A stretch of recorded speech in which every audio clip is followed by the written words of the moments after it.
Assalamualaikum warahmatullahi wabarakatuh. Salam sejahtera bagi kita semua. Apakah abang yang terlalu overthinking melihat Dinda yang kini maunya jalan sendiri? Selamat datang di Info Komputer Tech Gathering yang kali ini membahas tentang kontainer teknologi. Halo Bapak Ibu semua, selamat datang di Info Komputer Tech Gathering. Saya Wisnu Nugroho yang akan menjadi moderator pada webinar kali ini. Info Komputer Tech Gathering sendiri adalah webinar yang rutin kami selenggarakan sebagai wadah berdiskusi dan berbagi pengalaman sesama IT profesional Indonesia. Ya, harapan saya itu saja Info Komputer Tech Gathering kali ini atau Tech Gathering yang akan datang juga dapat menambah pengetahuan dan memperluas wawasan Bapak Ibu semua atas pemanfaatan teknologi digital di lingkungan perusahaan. Saya berharap Anda semua dalam kondisi sehat mengikuti webinar ini. Saya sendiri dalam kondisi sehat, cuma memang dalam Jumat 2 minggu lalu saya positif kena COVID ya, akhirnya ya pertama kali saya kena COVID dan sempat dirawat rumah sakit karena memang saya ada riwayat asma, tapi alhamdulillah sekarang relatif sudah hampir pulih ya, tidak ada gejala berarti. Namun karena kejadian tidak menyenangkan itu, terpaksa untuk webinar kali ini saya melakukannya di rumah, jadi tidak di kantor seperti biasa gitu ya. Jadi mohon maaf kalau nanti ada masalah teknis seperti internet atau listrik, namun atau juga mungkin saya agak-agak batuk-batuk gitu ya. Namun semoga kita tidak ada masalah sampai akhir acara nanti. Oke, cukup tentang saya, kebanyakan ya. Sekarang kita bahas soal tema. Jadi kali ini kita akan mengangkat tema mengakselerasi inovasi dengan kontainer teknologi. Jadi mungkin mirip seperti patung saya tadi, ini judulnya agak berima gitu ya. Tapi intinya dari tema ini adalah menggambarkan pemanfaatan teknologi kontainer yang dapat membantu perusahaan melakukan transformasi digitalnya gitu ya. Nah, kalau dirunut ke belakang, teknologi kontainer itu bukan sesuatu yang baru ya, karena sudah muncul mungkin di awal 2000-an gitu ya. Namun teknologi ini mau berkembang pesat dalam 10 tahun terakhir, ditandai dengan kemunculan Docker sebagai platform kontainer gitu ya, tahun 2013, tahun 2013, kemudian juga Kubernetes sebagai kontainer orkestratornya gitu ya. Dan enaknya semua teknologi itu dibangun di atas open source sehingga bisa dibangun bersama dan juga digunakan bersama-sama oleh seluruh ekosistem di digital dunia gitu ya. Dan hal itulah yang mungkin yang membuat teknologi kontainer itu saat ini telah banyak digunakan banyak perusahaan gitu ya. Jadi survei Gartner menunjukkan 75% perusahaan global saat ini sudah memanfaatkan containerized application gitu ya. Alasannya beragam, mulai dari mengoptimalkan delivery, agility maupun juga portability dari aplikasi yang mereka bangun. Jadi boleh dibilang teknologi kontainer semakin penting dan strategis di hari ini dan juga ke depan. Nah, di webinar kali ini kita akan mencoba mendalami teknologi lebih lanjut ya. Kita akan mulai dari awal, yaitu mengapa teknologi kontainer itu dan pemanfaatannya. Lalu kita akan juga masuk lebih dalam membahas how atau bagaimananya, dan juga apa yang perlu diantisipasi gitu saat kita mencoba untuk mengimplementasikan teknologi kontainer tersebut. Jadi kira-kira di webinar ini kita akan belajar 3 hal utama. Yang pertama, bagaimana teknologi kontainer dapat mendorong inovasi digital. Yang kedua, bagaimana apa saja yang perlu dipersiapkan untuk mengadopsi teknologi kontainer tersebut. Dan yang ketiga, apa sih tantangan utama yang kemungkinan dihadapi dan juga bagaimana solusinya. Untuk menjawab 3 pertanyaan tersebut, kami sudah mengundang 2 pembicara yang ahli di bidangnya. Namun sebelum saya memperkenalkan mereka, saya ingin membacakan aturan webinar terlebih dahulu. Pertama, kami ingin menginformasikan kalau acara ini direkam untuk keperluan dokumentasi dan juga konten info komputer. Yang kedua, kami menonaktifkan fitur kamera dan suara dari audiens untuk kelancaran acara ini. Dan yang ketiga, silakan ajukan pertanyaan dengan mengetikkan pertanyaan Anda melalui kolom Q&A yang ada di jendela Zoom Anda. Oke, sekarang saya ingin memperkenalkan narasumber yang siap berbagi pada acara kali ini. Yang pertama adalah Mas Gibbon Mardame Tambe. Beliau adalah EVP Teknologi Sistem Information dari Bank Raya Indonesia. Mungkin sekedar informasi, Bank Raya ini adalah, atau mungkin dulu Bank Agro ya, adalah bagian dari Bank BRI dan kini fokus mengembangkan dirinya menjadi bank digital gitu ya. Nah, Mas Gibbon ini sendiri adalah orang lama di BRI, namun sekarang Toro Putih sekarang bertanggung jawab pengembangan sistem digital di Bank Raya. Jadi Mas Ibu nanti banyak bercerita mengenai pengalamannya mendorong transformasi digital di Bank Raya, termasuk dengan menggunakan teknologi kontainer. Sedangkan narasumber yang kedua adalah Mas Fajar Fatur Rahman. Beliau adalah Senior Solution Architect Red Hat Indonesia. Mas Fajar ini salah satu pakar kontainer lah di Red Hat Indonesia gitu ya, karena sudah banyak membantu perusahaan perbankan, finansial gitu dalam mengimplementasi teknologi kontainer ini. Dan Mas Fajar ini karirnya juga pernah di end user juga gitu di banyak perusahaan. Jadi kita bisa melihat implementasi teknologi itu dari kacamata vendor maupun user gitu. Nanti Mas Fajar bisa melihat dari dua kacamata tersebut. Jadi ada banyak hal yang bisa kita pelajari dari Mas Fajar ini. Gitu. Jadi itu dua narasumber yang siap berbagi di webinar kali ini. Saya ucapkan selamat pagi kepada Mas Fajar dan juga kepada Mas Gibbon. Bisa diaktifkan Mas video dan audionya. Halo pagi Mas Fajar. Pak Wisnu pagi. dan Pak Wisnu. Pagi peserta yang sudah hadir. Pagi Mas Fajar, Mas Gibbon. Sehat semua Mas? Alhamdulillah sehat. Moga Moga Pak Wisnu peserta sehat juga. Ya, alhamdulillah sekarang udah mulai agak-agak pulih lah, udah hampir pulih, cuman mungkin yang ya agak gampang capai di kematian. Semoga nggak pernah kena juga Mas Fajar. Wah, udah belum sih untuk. Alhamdulillah. Mas Iwan gimana Mas? Udah S1, S2 atau belum pernah? Saya S1 Mas. Tapi sama kita Mas ya. Pas awal COVID sih Mas. Pas awal COVID. Oh gitu ya. Semoga udah cukup loh Mas S1 udah cukup, nggak gitu nggak kena lagi.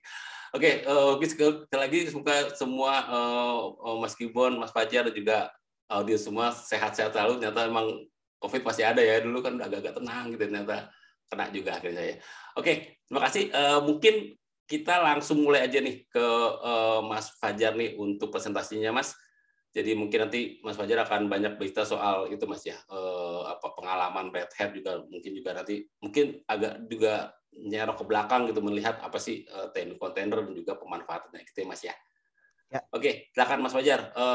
Saya antarakan dengan pantun garis saya lagi. Oke, mengapa Dinda terus bersikap salty ketika Abang ingin bicara dari hati ke hati? Dengan 20 menit sebagai durasi, silakan Mas Fajar untuk memulai presentasi.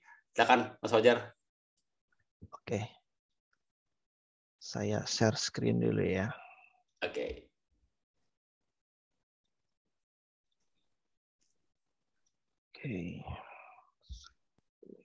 Oke, ya. Silakan Mas. Oke, selamat pagi rekan-rekan semua. Pak Wisnu, Pak Gibbon, dan juga peserta yang sudah bersedia meluangkan waktunya untuk hadir di acara Tech Gathering Info Komputer.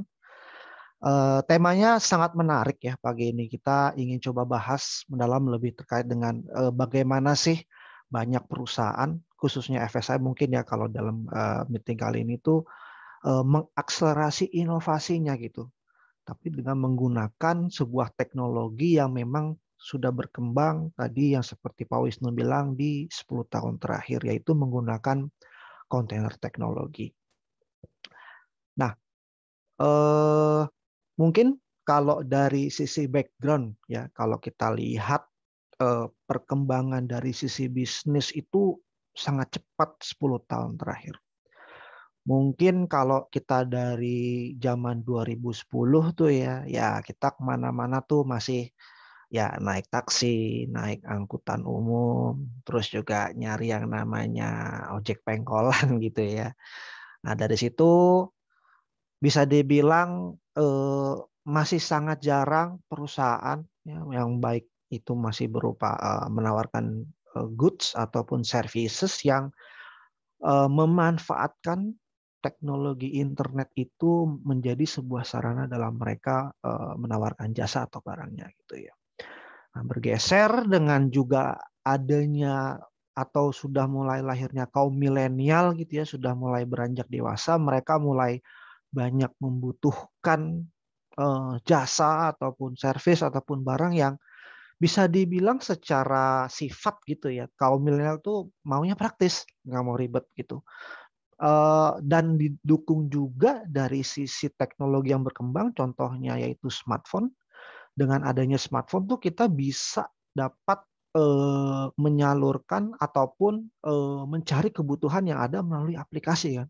Sebagai gambaran, kita bangun tidur lihat handphone, mau sarapan mungkin pesan lihat handphone lagi gitu ya, mau pergi siang-siang lihat handphone, pulang lihat handphone lagi, dengerin musik sambil jalan gitu, terus mau tidur juga ngecek handphone. Jadi di situ tuh antara kesempatan dan kebutuhan tuh saling bersambut.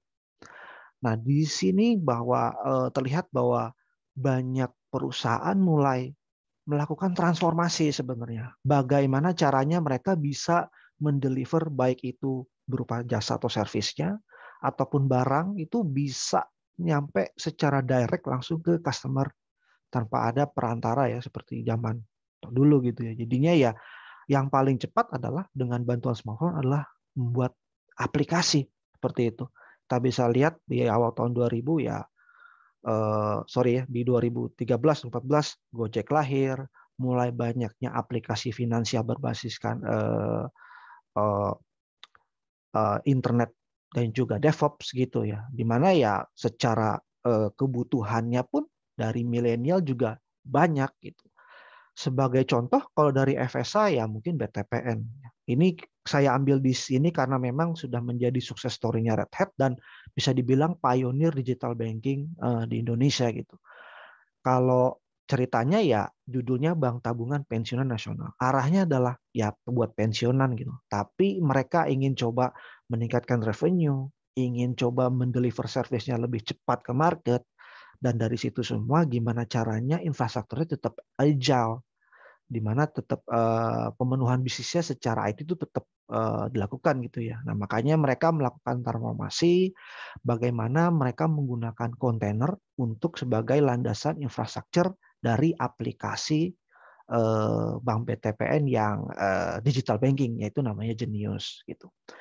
Nah, nggak cuma dari yang mungkin dari kelas Bank BTPN, kalau kita lihat dari sisi bank yang lainnya yang cukup besar, sekelas BCA pun mereka sudah masuk dan mulai melakukan transformasi juga, di mana mereka sedang build talenta-talenta dan juga secara resource untuk digital bankingnya itu menggunakan teknologi kontainer yang pasti berbasiskan open source. Nah, tadi ya kalau memang nanti teman-teman butuh cerita yang lebih deep, cerita yang lebih intuitif ataupun lebih sangat jelas untuk di-explain, nanti bisa main ke websitenya Red Hat di bagian success stories.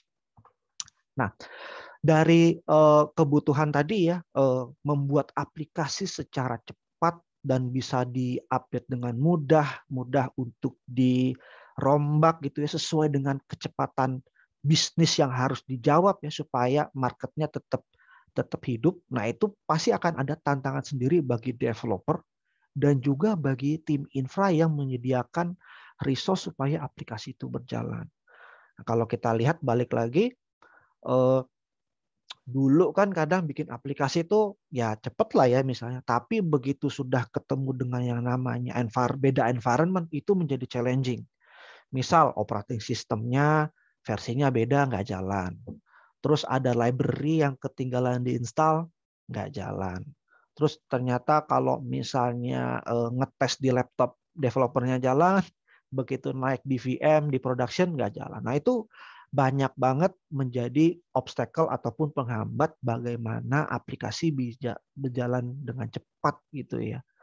Nah, sebenarnya dari sini butuh sebuah solusi di mana yang bisa menggabungkan dari sistem ya ataupun dari proses dan workflow ketika aplikasi running di atas sistem, yaitu di-handle oleh orang IT operation, dan di mana IT operation ini pun juga bisa memberikan resource ataupun semua kebutuhan dari developer supaya aplikasinya itu bisa running secara seamless dimanapun environment-nya akan dicoba seperti itu.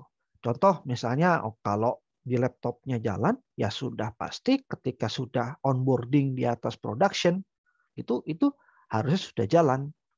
Nah, makanya itu pendekatannya ketika ingin kita melakukan transformasi ataupun mendevelop aplikasi secara cepat itu tidak cuma dari teknologi saja ya, misal saya sebut kontainer, tapi dari sisi proses ataupun dari sisi culture-nya juga dirubah. Dan mungkin di sini kita lihat ada beberapa pendekatan, yaitu dengan menggunakan DevOps supaya objektif tadi itu tercapai. Contoh, kita harus merubah kebiasaan untuk melakukan everything as a code. Semua dikumpulkan dalam misalnya GitHub atau GitLab. Otomasi menjadi suatu hal yang menjadi kewajiban. Menggunakan CI/CD.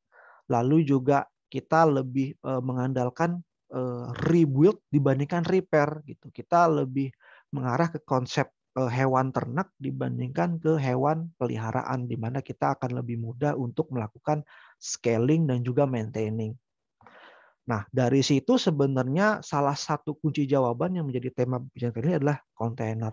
Ya kalau sebagai analogi ya kalau dulu aplikasi binary tugasnya developer, lalu tapi dari sisi OS, binary dan lain-lain itu tugasnya IT operation ya. Sebagai gambaran di sini ya developer ini nyiapin kotak-kotaknya, tapi begitu sudah mau onboarding, nah IT operation yang nyiapin komponen pelengkapnya nih dan mindahin semua ke atas kapal gitu, onboarding. Proses memindahkan onboarding ya. Mereka harus menata itu supaya rapih dan sesuai itu ya. Ada yang kotak harus di atas yang kotak, yang drum barrel harus dikomplokin dengan barrel supaya tertata rapi dan bisa berjalan dengan semestinya. Nah itu kan pasti akan butuh waktu yang lama ya dalam proses onboarding atau dockingnya gitu ya. Nah makanya dengan menggunakan containers ya literally di sini contohnya adalah menggunakan peti kemas ya atau kontainer di mana ya dari pabrik atau developernya itu sudah membungkus semua produknya atau kebutuhannya dalam sebuah kotak kontainer gitu. Mulai dari yang bentuknya kotak, barel, atau ada perintilan-perintilan lain. Sehingga benefit yang didapat apa ya? Ketika pada proses loading di docknya atau onboarding aplikasinya itu menjadi lebih cepat. Tinggal memindahkan aja nih dari dock ke dalam atas kapal. Mau bentuk kapalnya misalnya kapal ferry, kapal tanker gitu ya. Itu pasti sama mindahinnya yaitu dengan menggunakan crane dan yang diangkat adalah dalam bentuk kontainer. Nah, dari situ sebenarnya menjadi literally ya deh kontainer ini menjadi sebuah nama teknologi gitu, di mana berbasiskan open source, di-lead oleh community. Dalam kontainer ini semuanya untuk kebutuhan aplikasi sudah dibungkus sehingga memudahkan dari sisi development ataupun dari sisi IT operation dalam melakukan onboarding. Ketika di laptop developer jalan, ketika di on-premise di testing environment jalan, dan nanti pun kalau sudah multi-cloud, ketika kita onboarding di atas environment cloud, itu juga sudah pasti jalan karena sudah kebutuhannya sudah fix di dalam kontainer itu. Nah, jadi kalau ditanya sebenarnya tergantung siapa yang tanya dan jawab ya. Kalau dari sisi infrastruktur, ya kontainer itu sebenarnya sandbox application dari Linux kan open source, berarti teknologinya memang di-develop dari open source untuk kontainer ini, di mana kontainer itu bukan layer seperti hypervisor virtualisasi, tapi dia hanya pengelompokan proses yang sangat efisien dari kernelnya Linux. Tentunya mudah, ringan, dan juga bisa lebih padat di compare virtual machine sehingga cocok untuk menjawab kebutuhan resource dari aplikasi yang memang butuh lari cepat gitu, yang butuh mudah di provision, mudah di destroy dan lain-lain. Dan juga tadi ya portable kita ngomong mau di laptop, di on-premise atau di multi cloud jalan. Kalau dari sisi developer ya kontainer adalah membuat sebuah paket dan juga semua dependensi yang dibutuhkan untuk aplikasi. Memudahkan nanti juga ngobrolin pipeline CI/CD secara proses dalam melakukan onboarding, dan juga memudahkan sih ketika ada butuh library antara aplikasi 1 dan aplikasi 2 itu tidak menjadi bentrok gitu. Kalau secara stack ya gambarannya seperti ini. Ya mungkin dulu hardware, lalu ada virtual machine, lalu ada operating system, lalu di atas operating system nanti ada banyak operating system yang memang menjalankan masing-masing app secara dedicated gitu ya. Tapi dengan ada bantuan dari kontainer, cukup dari satu buah operating system ya tadi karena kita sudah bisa mengelola proses, kita bisa menjalankan multiple aplikasi di dalam sebuah kontainer ataupun multiple kontainer. Jadi ya solusinya tidak cuma kontainer tapi juga secara flow, structure, organisasi dan culture semuanya harus menjadi sebuah sistem yang berkesinambungan atau menjadi DevOps yang secara proses itu tidak terputus gitu ya. Sama juga nih nanti di konsep security. Kita tidak bisa lagi pendekatan security-nya itu lebih ke arah tradisional ya, yang misalnya pakai tapping di network virtualisasi gitu ya, atau di physical pakai kabel, menginstal agent di operating system. Nah, kita tidak bisa seperti itu. Pendekatannya harus dari sisi proses application life cycle-nya. Jadi pada saat melakukan build design harus udah ada konsep security-nya. Pada saat melakukan build packaging, deploy itu juga ada konsep security-nya. Pada saat running di atas kontainer platform pun juga ada security yang bisa kita push dan diterapkan untuk developer gitu ya. Lalu balik lagi ke manage dan adapt sehingga menjadi sebuah loop yang tidak terputus nih. Jadi sama antara level development aplikasi sama level security juga harus continuous dan tidak terputus. Nah, mungkin yang menjadi challenge kalau kontainer itu udah mudah, gimana caranya deploy ke multiple server gitu ya, di on-prem atau di cloud. Nah, ini sebenarnya butuh banyak parameter-parameter yang dibutuhkan ya dan harus standar gitu. Mulai dari scheduling, bagaimana security ketika melakukan schedulingnya juga gitu, life cycle health, monitoring, scaling dan lain-lain.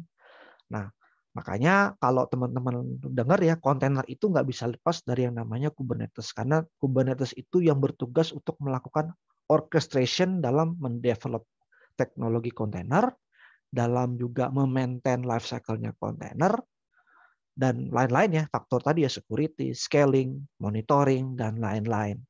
Nah, di sini ya bisa dibilang kontainer tadi teknologinya open source, Kubernetes juga open source. Sama-sama dari open source yang memang secara pace time developernya tuh sangat tinggi. Even kalau sebagai contoh ya Kubernetes itu setiap 3 atau 4 bulan sekali mereka akan rilis versi Kubernetes baru gitu. Nah, challenge-nya bagi ketika enterprise mengadopsi ini tentu pasti ya kalau open source mungkin akan ada perbedaan dari sisi standar, dari sisi versi ya, library dan lain-lain. Nah, tugasnya Red Hat ini sebenarnya menjembatani gitu ya, yang tadinya dari open source atau community sangat cepat pace time development-nya, nah, sedangkan di enterprise butuhnya itu solusi yang bleeding edge, yang mutakhir tapi juga stable. Nah, Red Hat di sini itu yang menggabungkan atau mengconverge industri standar dari berbagai macam prinsipal yang memang menggunakan teknologi kontainer dan Kubernetes. Seperti itu. Nah, kalau teman-teman mungkin sudah pernah dengar, kalau dari Red Hat produknya adalah OpenShift. Jadi di dalam OpenShift ini adalah versi hardened dari community Kubernetes dan juga teknologi kontainer yang memang sudah kita sudah rancang dan sudah kita atur lah ya gimana caranya supaya binary-nya ini menjadi harden dan juga stable dan ready untuk digunakan di dunia enterprise. Plus juga memudahkan developer dan juga memudahkan arah company ke depannya sih, karena OpenShift di sini adalah container platform yang ready to deploy on any infrastructure. Mau di atas public cloud AWS, Azure, IBM atau Google, ataupun di on-premise bare metal ataupun di virtual machine. Sehingga adalah tujuannya satu dari developer mendapatkan environment yang standar gitu ya. Baik nyoba di on-prem ataupun kita nanti production ada di multi-cloud itu environment standar, tidak banyak berubah. Ketemunya adalah OpenShift, standar Kubernetes dan container.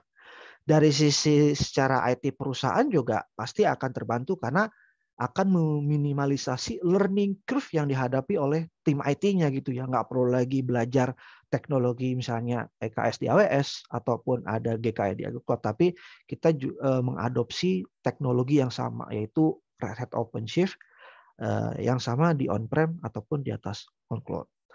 Dan juga dari developer memudahkannya adalah OpenShift itu adalah polyglot platform, di mana dengan adanya kontainer dan juga Kubernetes membantu mendevelop any bahasa pemrograman yang memang running di atas standar x86 dan tentunya yang pasti sesuai dengan preferensi developer ya.